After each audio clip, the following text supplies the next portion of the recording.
पति पत्नी का झगड़ा। संयुक्त परिवार के एक पति पत्नी में काफ़ी बड़ा झगड़ा हुआ।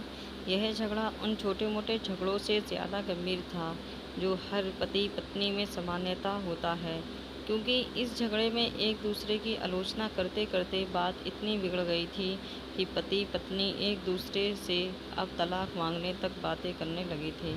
संयुक्त परिवार के बाकी के सभी लोग बहुत परेशान हो गए और वह सब किसी तरह इन दोनों को समझाकर इस झगड़े का अंत करना चाहते थे।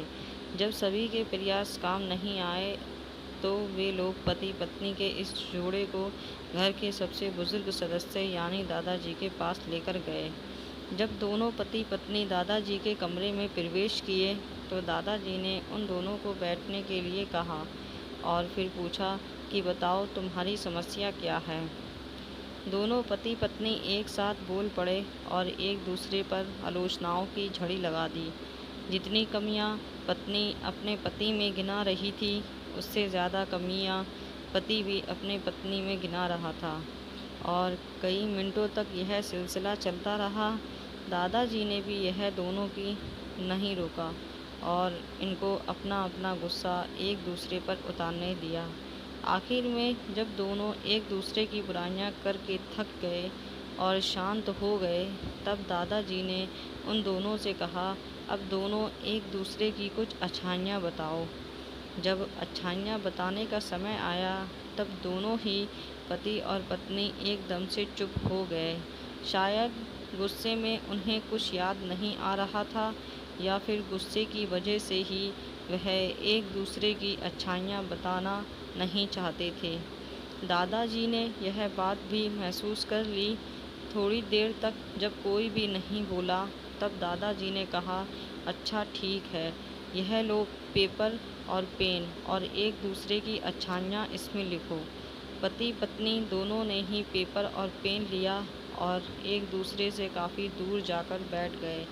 थोड़ी देर तक ना पति ने कुछ लिखा ना पत्नी ने। फिर पति ने पेपर में कुछ लिखना शुरू किया। उसे देखकर पत्नी ने भी अपने पेपर में लिखना शुरू कर दिया। ऐसा लग रहा था जैसे दोनों एक दूसरे से कंपटीशन कर रहे हों। काफ़ी समय तक दोनों ने पेपर में लिखा और जब पेपर लिखावट से भर गया तब दोनों ही अपना अपना पेपर लेकर दादाजी के पास उन्हें देने के लिए गए। दादाजी ने उन दोनों के ही पेपर लेने से मना कर दिया और कहा कि अपने अपने पेपर एक दूसरे को दे दो और अब एक दूसरे के पेपर पढ़ो। पति ने पत्नी को और पत्नी ने पति को अपना पेपर दे दिया। वे एक दूसरे के पेपर पढ़ने लगे। थोड़ी देर बाद पति और पत्नी दोनों के ही आंखों में आंसू थे। पेपर में अपने बारे में लिखी अच्छाइयाँ पढ़कर पत्नी तो फूट फूट कर रोने लगी। पत्नी को रोता देख पति उसे चुप कराने के लिए दौड़ पड़ा और माफ़ी मांगते हुए उसे मनाने लगा। पत्नी ने भी पति की माफ़ी मांगी और माहौल ऐसा हो गया जैसे कभी कोई झगड़ा हुआ ही नहीं था। दोस्तों, कमियां और खूबियां जगत के हर इंसान में होती हैं। अभी हमारे ऊपर होता है कि हम कमियां देखकर अपने जीवन को नर्क बना लें या खूबियां देखकर अपने जीवन को स्वर्ग बना दें। हमारे चैनल को सब्सक्राइब करें, शेयर करें, लाइक करें।